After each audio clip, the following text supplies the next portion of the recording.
Well, 4 men accused of financing ISIS say they want to take legal action against the US Treasury Department, which has levelled accusations against them. Among them is Farhad Hoomer, who is accused of being the group's ringleader. He was previously arrested on terrorism-related charges, which were then withdrawn.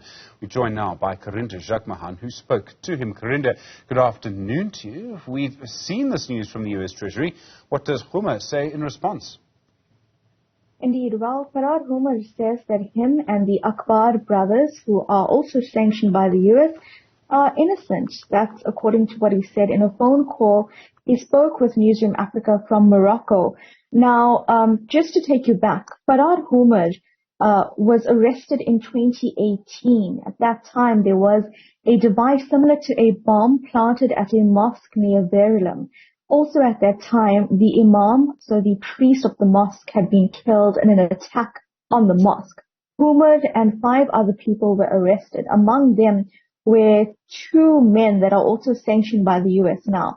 The charges in that case, terrorism-related charges, were dropped in 2020 as the state had made numerous requests for further investigations, but the presiding officer, the magistrate, saying that there had been numerous delays and that matter going on for 2 years without starting trial. Then again, Farhad Hoomer was arrested in 2021 for the possession of firearms and ammunition, but that case was also dropped. Those charges were withdrawn. Now, Farhad Hoomer was actually sanctioned in March by the US. He's accused by America of being a ringleader of an ISIS cell here in Durban. And then just this week, we've learned that the US has sanctioned 4 other people and 8 businesses. So those 4 other people are Muhammad Akbar, 25 years old, Nofail Akbar, 50, Omar Akbar, 24, and Yunus Muhammad Akbar, 44. The state alleges that the 2 elder men work closely with Hoomer to navigate this terrorism ISIS cell, essentially, and that also they financed ISIS through the 8 businesses. Now, earlier today, we went to some of the businesses where addresses are listed as the Durban CBD. Those businesses were not there. Those shops were closed, essentially, with no signage. And some of the other businesses are actually listed, their addresses are actually houses. And when we went past, there was no one there as well. We eventually got hold of Hoomer over the phone. He is in Morocco. And he said that himself and the Akbar brothers, who he is related to by marriage of his daughter to one of their children, that they are innocent and they actually want to take legal action against this US department that has imposed sanctions on them. He said that currently he has no businesses operating in South Africa, but before this we know he was essentially a tycoon in the Durban business world.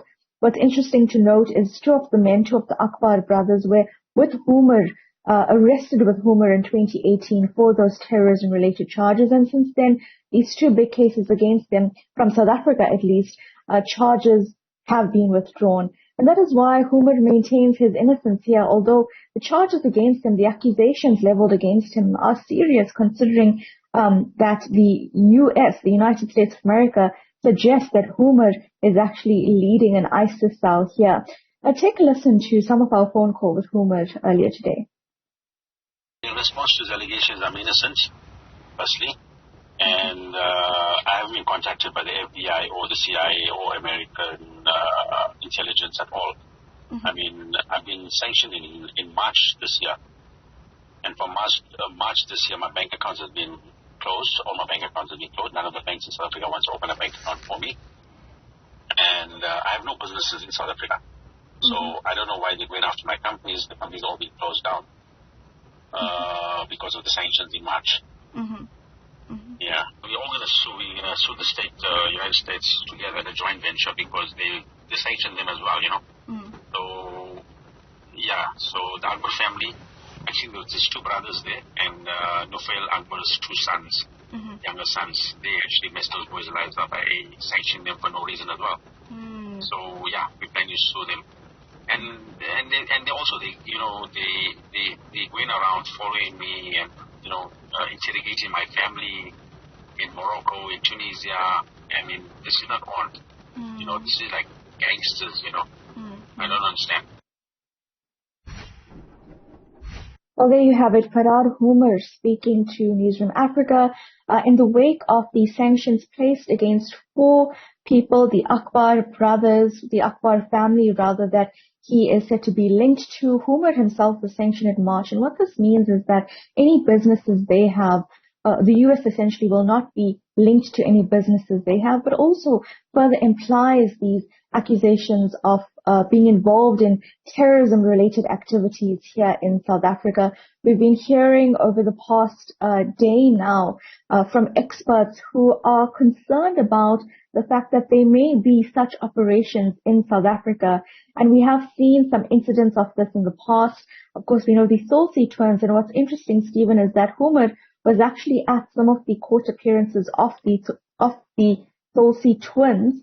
And at the time, he said it was because he had faced these similar charges and wanted to show them support.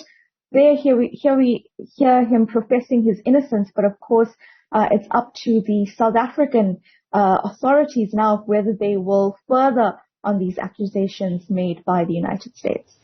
Karinda, Jagmohan, thank you very much indeed for that live update. It's an important story developing in the United States and, as you can see, in eThekwini as well.